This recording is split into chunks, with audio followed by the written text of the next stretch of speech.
vou passar aqui para ele, profissional com mais de 15 anos, finanças, a parte toda de livros específicos que ele tem. Vai falar do seu livro, né, Abel? Então, toda a parte que ele já coleta de dados, ele trouxe aqui informações das mais diversas para a gente. Então, eu não vou perder muito tempo falando do Abel, porque o Abel, deixa eu parar de compartilhar e vou te dar a palavra, Abel. Porque o Abel, ele já trouxe um pouco, ele tem aí Posso compartilhar? Pode compartilhar. Já parei de compartilhar. A palavra é sua. Então, assim, Abel, sinta-se à vontade para estar colocando para a gente o que você acha que é importante, o que toda a tua experiência aí, a tua experiência, inclusive, Estados Unidos, como é que você vê que nós aqui podemos estar nos preparando, né? E como é que tudo isso, efetivamente, como estamos todos conectados, como é que a gente precisa estar atento, quais são efetivamente as suas dicas para esse momento. Eu sei que você tem ressalvas quanto a algumas recomendações, você vai explicar sobre isso, mas eu vou olhar para você como aquele professor, né? Como um professor que olha para a sua turma, e nós somos a sua turma nesse momento, e que você vai dizer para a gente as coisas que você acha que são importantes. Então, a palavra é sua, te agradecemos demais pelo seu tempo, sentimos-nos honrados por você ter aceito o convite. Então, a palavra é sua a partir de agora, tá? Obrigado, Nubia, obrigado pelo convite, sejam todos bem-vindos. Vocês estão vendo a minha tela com o slide preenchido, né? Todo, correto? Só para alinhar. Eu uso vários monitores, até tirei aqui, aí às vezes aparece aquela questão de apresentação, mas então está aparecendo, ok. Então, eu, atendendo o convite da Nubia, desse projeto bem interessante do Brasileiro Sou, já quero parabenizar aí pela iniciativa, achei bem legal. A gente preparou esse material, agora nessa época de pandemia de coronavírus, a gente tem trabalhado e feito webinar praticamente todos os dias, né?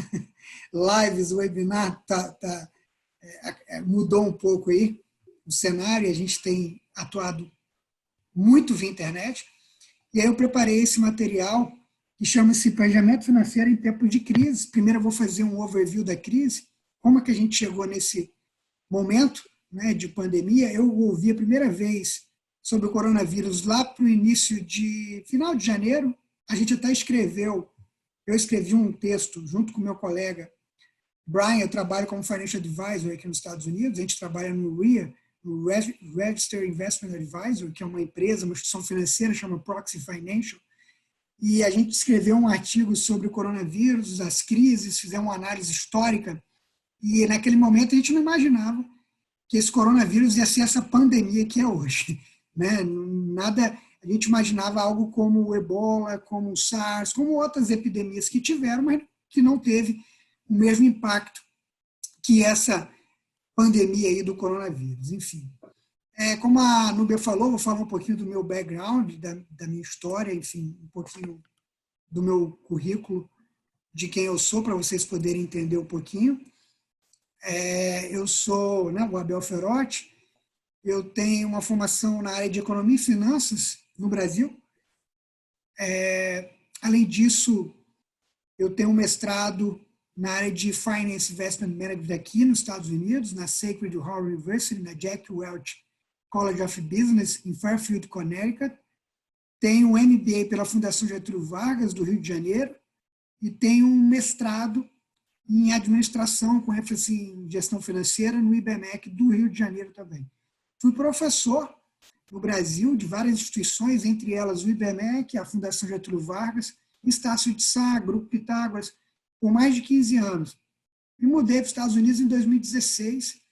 Eu vim originalmente para fazer esse mestrado lá em Connecticut. Terminei o mestrado, trabalhei num banco em Nova York, na BCP Securities.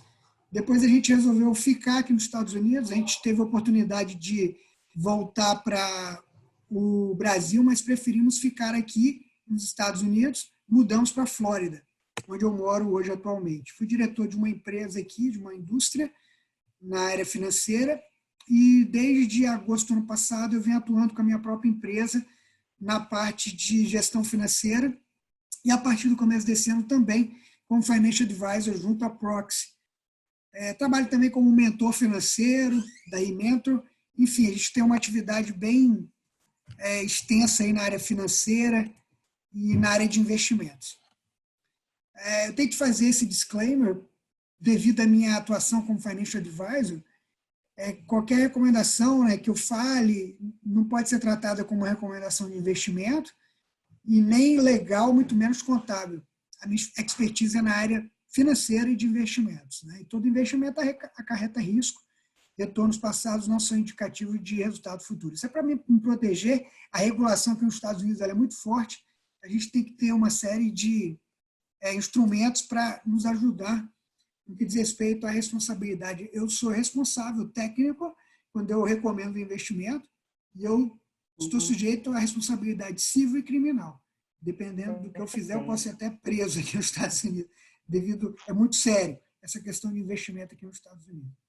A gente estuda muito o mercado, a gente acompanha diariamente os mercados, os movimentos. E o que a gente está vivendo? Tecnicamente, uma recessão, quando a gente tem 2 quarters, ou seja, 2 trimestres seguidos de queda do PIB, né? O PIB negativo.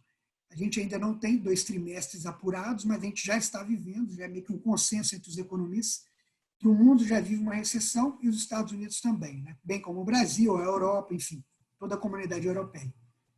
A gente percebeu uma queda muito grande a partir de março desse ano nos mercados. Nesse gráfico aqui a gente consegue visualizar queda comparável, inclusive, ao mercado em 1929, né? A Black Tuesday, a Terça Negra de 1929 e também a Black Monday de 1987. Então, a gente está vivendo, talvez, uma das crises mais severas da história dos Estados Unidos e, consequentemente, da história do mundo. Por quê? Os Estados Unidos é a maior potência econômica, são 20 trilhões de dólares. Para vocês terem ideia, o PIB do Brasil é 10 trilhões de dólares. 2 trilhões de dólares. Então, nós temos aí o PIB dos Estados Unidos, ele é 10 vezes maior do que o PIB do Brasil. Então, os Estados Unidos têm uma economia 10 vezes maior do que a do Brasil e é o país mais rico economicamente e militarmente falando também a maior potência mundial. Então, a queda dos mercados aqui foi muito severa. Quando eu mostro esse índice S&P 500, é o índice mais significativo da Bolsa de Valores aqui nos Estados Unidos, que representa aí as 500 maiores ou mais significativas empresas e ativos cotados aqui da Bolsa de Valores de Nova York, principalmente. Avançando, a gente sabe que crise, a economia é cíclica, né? A gente teve várias crises ao longo da história, a gente tem crises e também tem períodos de crescimento. Existe um comportamento histórico, estatístico já desenvolvido em relação a essas crises. Em média, elas duram 24 meses de queda e 60 meses de crescimento, se a gente fosse definir um parâmetro, ok? Estatisticamente falando, dentro do modelo econométrico. Só que essa crise é diferente. Essa crise de hoje, a queda foi muito rápida e não se trata de uma crise financeira somente, mas sim de uma crise de saúde, né? Porque envolve a questão da saúde humana, de risco que as pessoas estão correndo de vida e talvez comparado a uma guerra. O que a gente está vivendo se compara talvez a uma guerra, porque as empresas são obrigadas a parar. Mesmo em 2008, que teve uma crise muito forte aqui nos Estados Unidos, se estendeu até mais ou menos 2010, crise severa, recessão, ninguém parou. As empresas ficaram abertas, todo mundo continuou trabalhando, enfim. As pessoas estavam trabalhando, tocando sua vida. Lógico, com dificuldade, muitos empregos muitas empresas perderam, muitas pessoas perderam seus empregos, muitas empresas demitiram, mas as pessoas tinham condição de buscar emprego, de trabalhar, de sair, de fazer, né, com que a economia se movimentasse. Hoje não. Há esse isolamento e uma crise assim, planetária. É engraçado, né? Eu estou em Boca Raton, na Flórida, eu estou trabalhando de casa, vocês estão em Portugal, nós temos amigos no Brasil, enfim, é meio que o mundo inteiro vivendo ao mesmo tempo. Todo mundo. Né? Essa crise, é algo assim, inimaginável, talvez em filme. Uhum. Então a gente está vivendo meio que uma ficção científica real. Então é algo novo e a gente vai sair diferente dessa crise e vai ter muito aprendizado. E eu acho que vai mudar muito as relações de trabalho, as relações econômicas e talvez até um pouco de nacionalismo e protecionismo vai vir acontecer novamente no mundo, já visto que eu tenho visto os debates, principalmente aqui nos Estados Unidos. O povo americano está inconformado como que falte papel higiênico, como que falte máscara, porque ninguém produz mais nada disso aqui nos Estados Unidos, tudo vem de fora. Uhum. Então eles estão preocupados que itens essenciais não estão produzindo, depende de vir da China. E a China não dá conta, porque o mundo todo precisa, tipo assim, e eles vão ficar sem. Então, está havendo muitas discussões, não só no Brasil, nos Estados Unidos, como também no Brasil, como aí na Europa. Então, talvez, com certeza, a gente vai ter novas discussões a partir dessa crise. O impacto econômico é muito grande. E é interessante porque, só um minutinho, Vera, e é interessante porque esses sintomas que você está colocando aí, eles são muito parecidos em todos os locais, né? Então, me chama a atenção, por exemplo, eu até ainda não consegui entender qual foi a razão, mas, assim, papel higiênico acabou em todos os lugares. Para mim, virou até cômico isso. Confesso que isso tem vários memes e eu ainda não consegui entender. Então, assim, mas é um sintoma muito parecido. Como é o sintoma da tosse, como é o sintoma de... Teve o sintoma da falta do papel higiênico em todas as localidades. É muito interessante, assim, efetivamente todo mundo vivendo a mesma coisa. Isso, se a gente for, falar? No caso do papel higiênico, aqui nos Estados Unidos, cada pessoa só consegue sair com um fardozinho, né, um pacote. Já está no supermercado. Tem restrição de compra. Nossa. Entendeu? E olha que nós estamos falando dos Estados Unidos, que é um país, né, de maior economia do mundo. E tem restrição para comprar papel higiênico. Também não entendo a razão, é meio esquisito isso. Mas, enfim, o impacto econômico, já tem estudos que preveem, dependendo do tempo que a gente for ficar de isolamento aqui nos Estados Unidos, de um desemprego em torno de 30%. 30% é algo assustador, porque na Grande Depressão, falando das maior crise que se tem histórica nos Estados Unidos, a taxa de desemprego chegou a 24,9%. Os Estados Unidos, na semana passada, teve 6.600.000 pessoas com pedido inicial de seguro-desemprego. E o mês de março, 700.000 vagas deixaram de existir aqui nos Estados Unidos. Então, uma crise realmente muito severa. O preço de imóveis lá em Nova York já está caindo em cerca de 30%. Há uma previsão de queda de 30% a 50% do valor dos preços dos imóveis aqui nos Estados Unidos. Aí acaba caindo também preço de aluguel, consequentemente. A incerteza econômica nos Estados Unidos, o índice nunca teve tão elevado quanto agora. Hoje, o americano, o índice de incerteza, né? Assim, as pessoas estão muito confusas em relação ao futuro, está maior do que a época da crise de 2008. Então, as pessoas estão sentindo de uma forma muito maior até do que a crise de 2008, que foi uma crise severa aqui nos Estados Unidos. O Banco Central americano tem atuado de tudo de qualquer maneira para tentar conter a crise, injetando liquidez no sistema. Diminuiu a taxa de juros, como mostra aí no gráfico. A taxa de juros hoje nos Estados Unidos é quase zero. Aumentou consideravelmente a injeção de dinheiro no sistema interbancário. Diminuiu a discount rate. Está incentivando a empresa a pegar direto com o Banco Central. Isso nunca aconteceu antes. As empresas pegam através de outro banco, que o banco, se precisar, pega com o Banco Central. Mas hoje até isso está acontecendo aqui nos Estados Unidos. Empréstimos direto através de commercial paper do Banco Central americano para empresas privadas. E o swap lines, que os Estados Unidos têm emprestado dinheiro para todos os bancos centrais ao redor do mundo, inclusive para o Banco Central Europeu e também para o Banco Central Brasileiro, argentino, enfim, do mundo todo. Então, está havendo uma injeção de dinheiro muito grande. Os Estados Unidos aprovou um pacote de 2,2 trilhões de dólares na sexta-feira passada, e os Estados Unidos está para aprovar agora, quinta-feira, um novo pacote de ajuda para o pequeno empresário, que estão estimando aí mais $1 trilhão. Então, o governo americano está despejando dinheiro. O Trump vai mandar um cheque para cada pessoa aqui de $1.200. Vai depositar na conta de cada americano mais $500 para ajudar cada pessoa que tem um dependente, um filho declarado no imposto de renda. Eles vão mandar esse dinheiro para ajudar a suportar. E aí, pequeno empresário faz a aplicação, já libera $10.000 automático. E dependendo, ele vai pagar em 8 semanas da folha de pagamento, mais 25% de custo indireto para os pequenos empresários. É empréstimo que você não precisa pagar de novo, como se fosse um dinheiro dado. Free money. O governo está dando aqui para tentar ajudar as empresas. Quer dizer, eu até fiz uma apresentação longa do pacote americano, mas aí que está falando o pessoal de Portugal, eu penso que não vai ter muito interesse, né, em saber o que os americanos vão receber. Então, nós vamos falar mais desse período aí de incerteza que a gente está vivendo, né? Abel, a Aline tem uma pergunta em relação a risco de quebras. Você quer deixar para responder no final ou já responde agora em relação a bancos e tudo mais?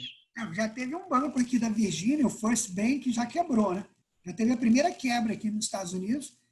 O First State Bank aqui de Virgínia, ele já não teve condição, já declarou falência, vai ter que ser salvo aí pelo Banco Central Americano. Diminuir a liquidez é menos dinheiro na praça, gente. Nós estamos vivendo um momento de incerteza. Quando há incerteza, há medo. Quando você está com medo, você para de consumir. É natural. O que todo mundo está fazendo? Estocando alimentos, mantivendo, ficando em casa. Alguém nesse momento vai pensar em trocar de carro? Comprar uma casa? Não. As pessoas estão mais procurando emprego, procurando novas oportunidades. Aqueles que estão usando aí sabiamente o tempo para fazer alguma coisa produtiva, estudar, se qualificar, né, se aprimorar em alguma habilidade também. Isso aí está sendo legal. Mas grandes decisões estão sendo postergadas. A maior parte das pessoas, ninguém está pensando. Vou comprar, vou fazer, viajar sem nem pensar. Então, tem cadeias produtivas que estão sendo completamente prejudicadas. Por exemplo, o turismo. O turismo vai levar um tempo. O turismo parou. A hotelaria, restaurantes, parou. Isso vai levar aí pelo menos um ano para voltar ao patamar que estava antes. Pelo menos um ano. Porque mesmo que passou a pandemia, pense bem o comportamento do consumidor. Você vai logo, vou marcar uma viagem. Não, você vai esperar. Vamos ver como é que isso vai ficar, né? Não sei. Todo mundo cheio de cuidado, porque injetou muito medo na sociedade. Então, as pessoas vão evitar logo a voltar a sair, a fazer viagem internacional. Então, isso vai afetar. E esses setores, eles vão precisar de contar com apoio governamental, porque, do contrário, muitos vão desaparecer, porque são setores que não são muito concentrados.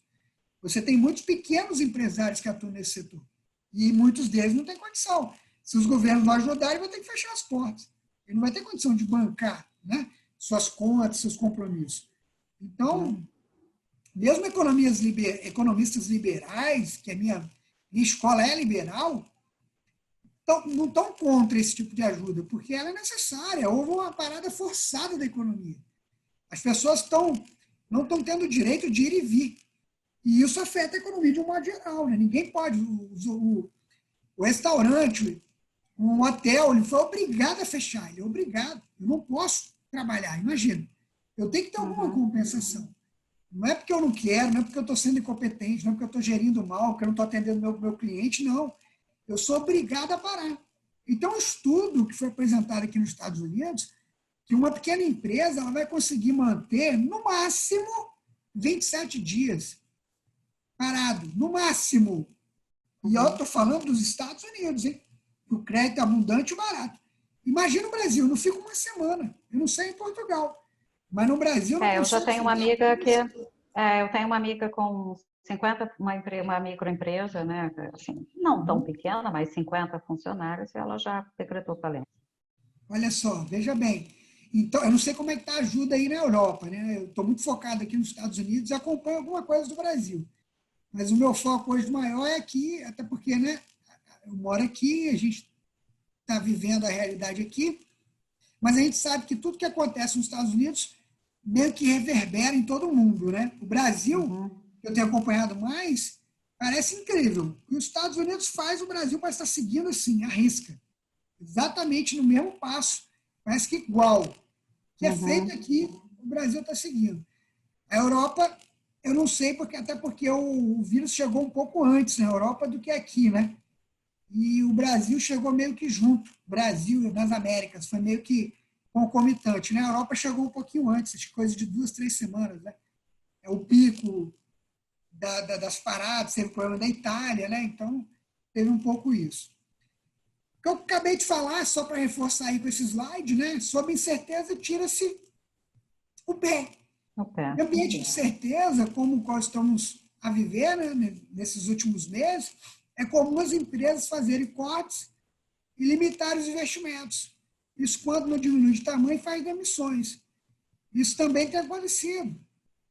Entendeu? Não tem jeito. Apesar de todo mundo, não vamos demitir, mas cada um sabe onde aperta, né, o calo. E aí acaba sendo uma luta pela sobrevivência. E não tem jeito. E aí já está tendo, tipo assim, empresários que viram o funcionário, vou diminuir seu salário, o pessoal está aceitando. E vou diminuir a carga, que aqui nos Estados Unidos é possível contratar um funcionário pagando por hora, né? Então você pode diminuir a carga horária, a pessoa. No Brasil, até no Brasil, estão flexibilizando a redução de salário, para vocês terem ideia.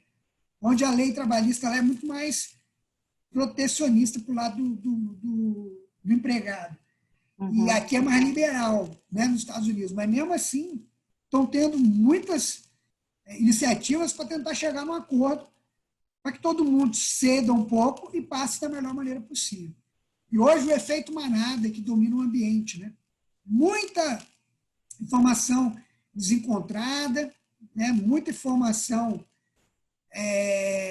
até inverídica, alguns, se fala grupos de WhatsApp, muita gente compartilhando informação equivocada e muita gente querendo vender o caos. Por quê? Porque tem muita gente que lucra com o caos, ok? A crise é muito lucrativa para muita gente, para muitas instituições, seja lá quais são os objetivos, mas tem muita gente que lucra. Tem aqueles que querem ter o lucro financeiro, mas tem aqueles que querem ter um lucro político, enfim, não, dependendo da motivação. Mas a crise, ela dissemina o medo. O medo é um sentimento que afeta com todo o emocional do ser humano. O ser humano meio que perde a razão e toma decisões muitas vezes precipitadas, sem um grau de racionalidade muito bem apurado e faz maus negócios, né? Então, é importante manter a calma, não entrar em desespero. Eu costumo falar, principalmente para os amigos do Brasil, estou preocupado, eu perdi meu emprego, por exemplo, minha empresa não está vendendo. Eu falo, cara, faz para o essencial, não deixe faltar comida, né? Tem um bom abrigo, cuida da sua casa, energia, internet, o básico para se manter. Agora, essa questão de conta, cartão de crédito, tudo, você vai procurar manter, lógico, se você conseguir. Se não conseguir, depois é uma crise planetária, todo mundo vai ter que renegociar. Quando passar essa pandemia, todo mundo vai ter que sentar e ver, vem cair agora. Como é que vai ficar? Todo mundo vai ter que chegar num consenso para poder passar por essa etapa junto. Todo mundo está no mesmo barco, né? E não adianta querer forçar a situação. Aqui nos Estados Unidos, as pessoas estão bem até que as empresas, de um modo geral, compreensivas. Por exemplo, a gente tem leasing de veículo aqui, até o mortgage da sua casa, né? Que é o... Não sei como é que chama aí em Portugal, é a hipoteca da casa? Como é que vocês falam aí? A hipoteca, né? Então, aqui a gente chama de mortgage. O mortgage a gente já pode empurrar ele 4 meses sem pagar, jogando as últimas prestações para o final e sem juros.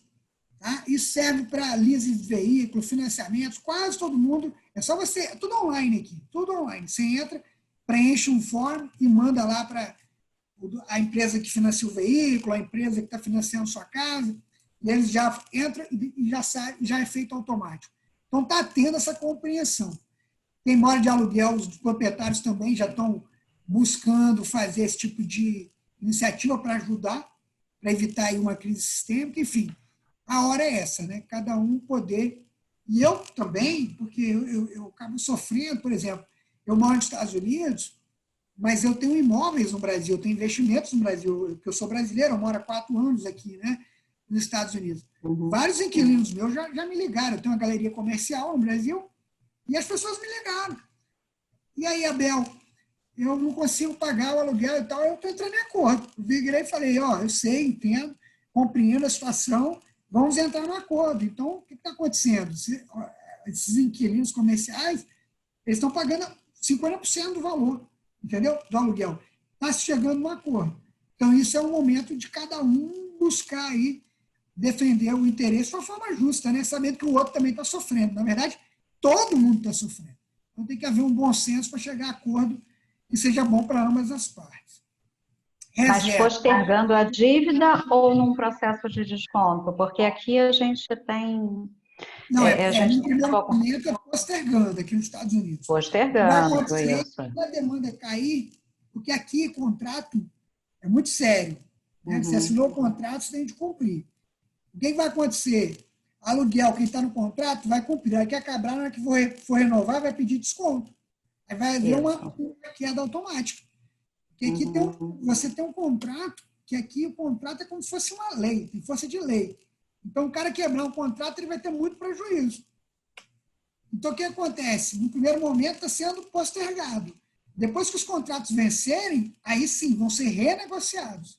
Aí vai haver esse movimento de queda de preço. Que vai acontecer. Agora, se a parte concordar, no meio do contrato, em renegociar, tudo bem. Às vezes sim, às vezes não.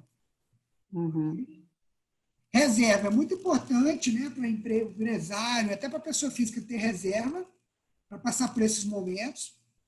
Importante ter caixa, né, nem sempre é fácil. A gente sempre diz que você tem que guardar pelo menos 10%, né, do que você ganha, de sua empresa, do seu lucro. E pense bem, quem está com caixa hoje, depois que passar a pandemia, vai nadar, né, vai voar no céu de brigadeiro, porque tudo vai cair, vai ter oportunidade demais para fazer negócio, para comprar bem, para fazer coisa, vai ficar muito bom. Então, ter reserva sempre é muito bom. Né? Isso as outras crises já nos ensinaram. E nessa não vai ser diferente. 7 ações que você tem que fazer para ajustar o seu cash flow.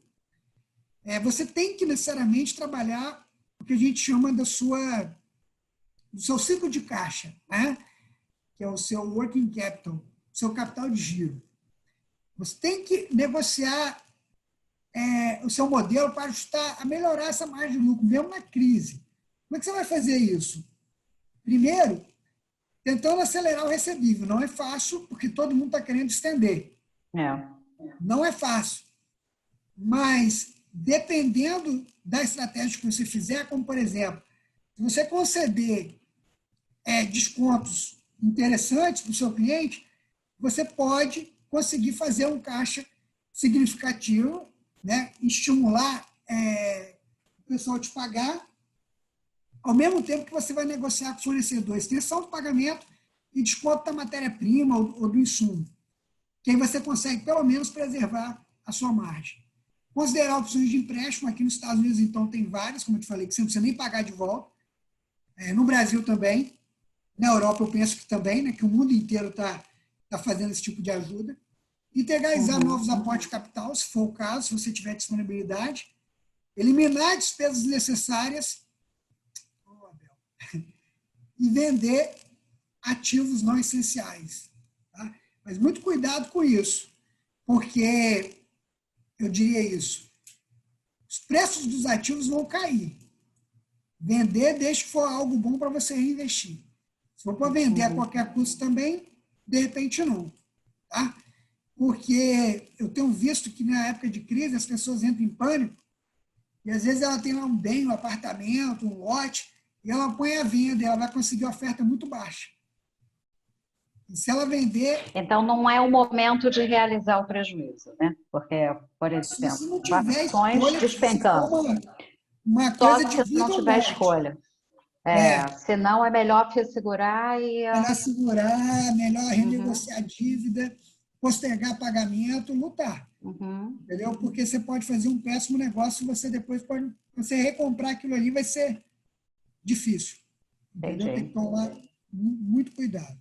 Qual que é o plano de ação numa crise, no momento que a gente está vivendo? Não existe uma fórmula mágica, né, pessoal? De forma nenhuma. Até porque depende da situação de cada um, né? Depende do contexto, enfim. Tem muitas variáveis aí. Uma coisa é certa, que eu já falei. Cash is king. O caixa é rei. Você ter caixa em momento de crise é o melhor. Tipo assim, parece cruel, mas é a realidade da vida. Na época da crise, quem está bem posicionado financeiramente aproveita demais, né? Aquela história. Enquanto muito vão estar chorando, vai ter aquele que está vendendo o lenço. Já ouviram essa Uhum, expressão? Parece cruel, porque nós estamos falando de uma crise de saúde, mas isso acaba acontecendo. E quem está bem posicionado financeiramente na crise vai conseguir aproveitar grandes oportunidades que a crise vai apresentar no que diz respeito a valor de imóvel, a investimentos na bolsa de valores, a mercado, vai ter muita coisa que vai aparecer, muita coisa mesmo. E isso vai ser no mundo, nos Estados Unidos, no Brasil, na Europa, enfim, o mundo inteiro vai ter isso. O momento agora é de otimizar recursos, você tentar minimizar ao máximo os seus custos e despesa, focalizar e exercer uma boa gestão financeira, tá? Além de priorizar os gastos, avaliar de forma precisa o como você vai tomar suas decisões financeiras, vai ter de tomar toda decisão financeira com foco de otimização, ou seja, minimizar custo e maximizar resultado. O momento é de evitar desperdício, aproveitar ao máximo os recursos que a gente dispõe, ok? Dentro de casa, isso vale para dentro de casa, isso vale para a sua empresa. Então, rever processo, rever gasto, evitar desperdício, enfim, uma série de coisas que a gente precisa fazer. Participação e envolvimento da comunidade é uma hora da gente estar engajado, trabalhos voluntários, tá? Muita gente está fazendo, está sendo legal, empresas têm feito isso. Ajudar a comunidade a estar inserido, de uma forma ou de outra. Eu não tenho dinheiro para fazer doação, não importa, ajuda com o seu tempo, faz algum trabalho voluntário, ajuda com o seu conhecimento, uhum. tudo isso vai ser válido para ajudar. Nós precisamos de pessoas, né, empresários ousados e criativos. É uma hora que a gente tem que se reinventar, fazer as coisas de uma forma diferente, porque o mundo, não tenho dúvida, vai mudar e mudar muito. Vai ter um efeito muito grande de protecionismo, nacionalismo, tá, gente? Os países tendem a Uhum. se fechar, você vai ver, querer produzir novo para evitar passar por esse tipo de situação. Fronteiras cada vez mais fechadas. Talvez a globalização, como a gente conhece hoje, ela vai ser um pouco afetada. E são algumas das tendências que podem vir a surgir no pós-epidemia. Mas uma coisa é certa, a tecnologia vai unir. Talvez fisicamente os países vão ficar mais restritos, as fronteiras vão ficar mais fechadas, a economia talvez vai ficar também mais fechada, mas do ponto de vista tecnológico, o mundo nunca esteve e vai estar cada vez mais conectado através da internet, através das redes sociais, através, enfim, de todas as ferramentas que a gente tem disponível para estarmos conectando. E aí vai surgir oportunidades no ramo de trabalho em casa. Um amigo meu até brincou, fez um meme, ele falou: quantas vezes que eu classifiquei como spam, como lixo eletrônico, aquelas mensagens que eu recebia de aprenda a ganhar dinheiro em casa, né? Ah, sim. Que todo mundo sempre recebe. Você olhava aquilo e falava, nossa, que eu não aguento mais receber essas besteiras. Hoje, mais do que nunca, tem que aprender a ganhar dinheiro em casa, porque a gente está em É casa, a isso gente mesmo. está confinado. A gente precisa aprender a fazer dinheiro de dentro de casa, entendeu? E a gente está em casa, mas a gente não está parado. A gente pode criar conteúdo, a gente pode fazer live, a gente pode fazer webinar, a gente pode vender através da internet, website, enfim, conectar pessoas, Instagram, Facebook, sei lá, Twitter, todas essas ferramentas que tem disponível a gente pode ocupar. A pessoa pode falar que está confinada, mas à toa não. Só se ela quiser, concorda? Porque tem muita coisa para fazer. Só se quiser, aí é uma escolha efetivamente, né? Isso. Então a gente precisa de pessoas comprometidas. É hora de agir. Não é hora de ficar esperando. Vou esperar o cheque do Trump chegar na minha casa. Não. Vou esperar lá a ajuda do governo, da comunidade europeia. Vou esperar a pandemia acabar. Isso não pode acontecer. Você não tem que esperar, você tem que estar se preparando, você tem que estar planejando, você tem que estar pensando. É uma pandemia, é uma crise grave? É. Mas ela vai passar? Vai. Vai morrer muita gente? Infelizmente, vai. Mas a humanidade vai sumir? Não, vai continuar. Vai resistir. E a gente precisa estar preparado a hora que as coisas voltarem à normalidade. Vai voltar como era antes? Eu creio que não. Eu creio que não. Vão ter muitos... você vai ver muita gente de máscara nos aeroportos, no mundo inteiro, mesmo passando a pandemia. Muita gente vai ter receio de pegar navio, de cruzeiro, que, aliás, é um setor que vai ser muito afetado. Muita gente vai ter receio de viajar, como eu falei, de avião. Muita gente vai ter receio de ir em estádio, teatro, cinema, com medo. Isso vai levar um tempo. Isso vai levar um tempo. Até as pessoas... Desculpa. A gente sempre ouvia, né, que várias profissões, as profissões do futuro, várias profissões do futuro ainda nem tinham sido criadas, ainda nem tinham sido inventadas, né? Isso é uma coisa que a gente vem ouvindo aí ao longo de uns 10 anos, mais ou menos. Eu trabalhava numa empresa de auditoria, então, assim, era notório, alguns dos trabalhos que a gente fazia lá, nós mesmos já fazíamos processos para automatizar aquilo, ou seja, é um autofágico o negócio, né? É se matar.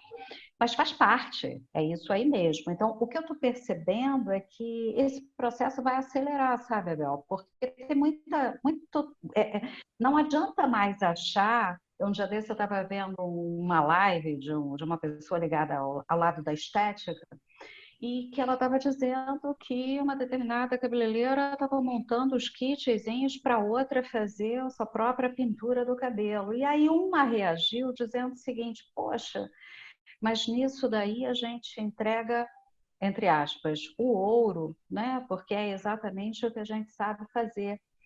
E isso foi muito questionado, porque já tem um tempo que a gente questiona o poder do conhecimento, né? Aquela era do conhecimento em que você tem o poder porque tem um conhecimento, isso já acabou, já tem um tempo, né?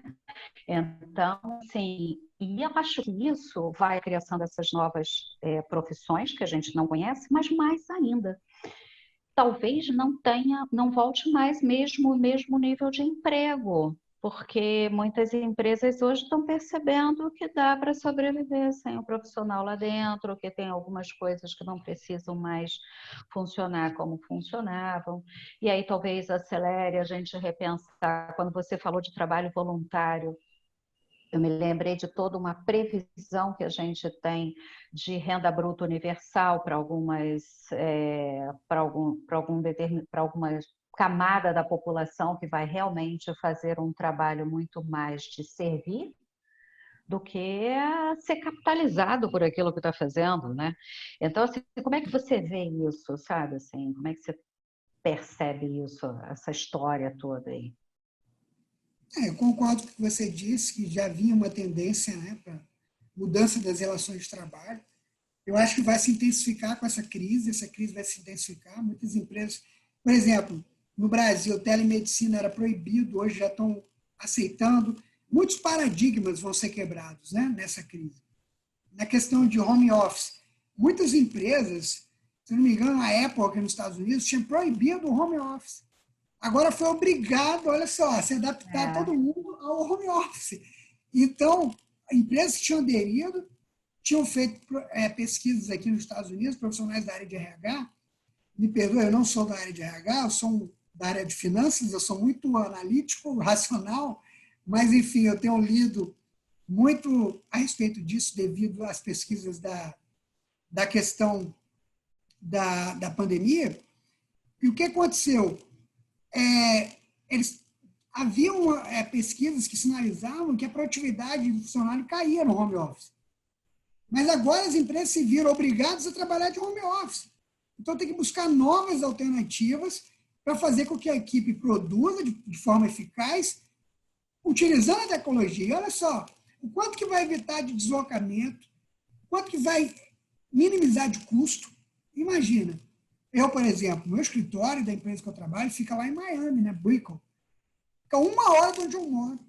Tem dia que eu levo 2 horas de trânsito daqui da minha casa até lá. Entendeu? Eu moro mais ao norte, em Boca Raton, uma região mais residencial, e o escritório fica em Miami. Então, o tempo que a gente leva em trânsito, entendeu? Se deslocando, o combustível que está sendo queimado, todos esses recursos, enfim. Emissão de gases, né? Todo o lado sustentável aí da história mudou um bocado mesmo.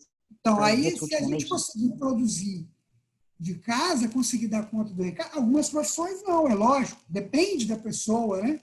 Prestação de serviço direto, mas algumas conseguem conciliar. Então, é o dilema, temos que ver, acompanhar como é que vai acontecer, como é que as coisas vão se desenrolar ao longo do tempo. Né? Aí eu quero abrir a oportunidade para falar um pouquinho do meu livro, né? Que você me deu a oportunidade, você comentou. Por favor. Esse livro ele vai entrar na pré-venda agora, nos próximos dias. Ele está sendo lançado aqui nos Estados Unidos. A editora é VLM Press, fica aqui na Flórida. Esse livro chama-se Money, Planejamento Financeiro para Imigrantes. É uma obra que eu desenvolvi para ajudar os imigrantes a tomar boas decisões financeiras. Né?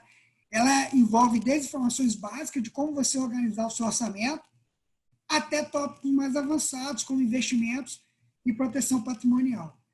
É um guia dispensável para todo imigrante que queira ser bem-sucedido em sua jornada imigratória e deseja ter condições de realizar os seus sonhos, quaisquer que eles sejam. Né? Enfim, é lógico que a maior parte do livro, a maior parte dos exemplos,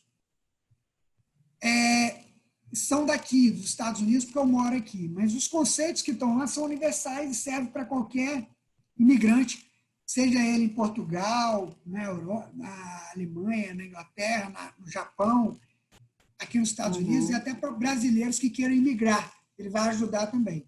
Eu falo de como elaborar um planejamento financeiro para o imigrante, com as etapas.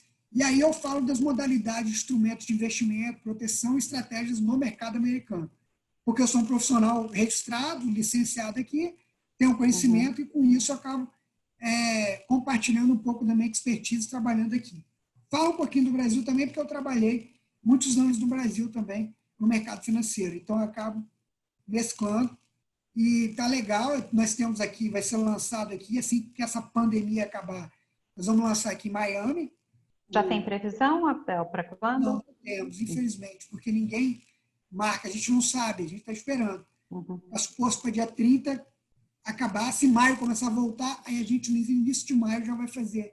E está no segundo semestre, fé em Deus, as coisas entrarem na normalidade, a gente vai fazer um lançamento no Brasil desse livro também, presencial. Mas eu vou ter ele e-book, vai ser vendido via Amazon. Vai ter um Era isso que eu ia perguntar. Então, assim, não tem nenhuma previsão de lançamento do e-book independente do físico nesse momento? Não, aqui tem sim. Nós vamos primeiro, eu vou lançar, porque eu mandei, nós imprimimos certo número de exemplares físicos, né? Então, a gente vai fazer o lançamento aqui nos Estados Unidos. Aí, depois de acho que um mês, a gente vai lançar o e-book. Mas eu vou avisar nas minhas redes, eu vou te deixar para você passar. Legal. Aí a gente vai ter ele no Amazon. Você vai poder comprar, baixar, e ele vai estar disponível no Amazon também, para quem quiser ter interesse. Tanto no Amazon do Brasil, da Europa e daqui dos Estados Unidos também a gente vai ter esse livro. Ele foi editado em português e ele vai ser editado em espanhol também. Por motivos óbvios, ele não vai ser editado em inglês, porque eu acho que não vai ter demanda, né? porque o foco dele é imigrante. E geralmente quem fala Tá certo. inglês, geralmente não vai. O Uhum, imigrante americano não vai ter apelo para ele, né? Então, o público uhum, asiático, vamos ver, a editora que vai definir. Mas no início é língua portuguesa e a gente vai ter o lançamento em espanhol também. O livro vai ser uhum, lançado em espanhol no segundo momento. Mas a gente vai fazer um lançamento físico no Brasil e um aqui em Miami, na Flórida. Vamos fazer um provavelmente em uhum, São Paulo, aqui em Miami e um em Vitória, no Espírito Santo, porque eu sou de lá. É por isso que vai ter no Espírito Santo também, além de São Paulo. uhum. É isso.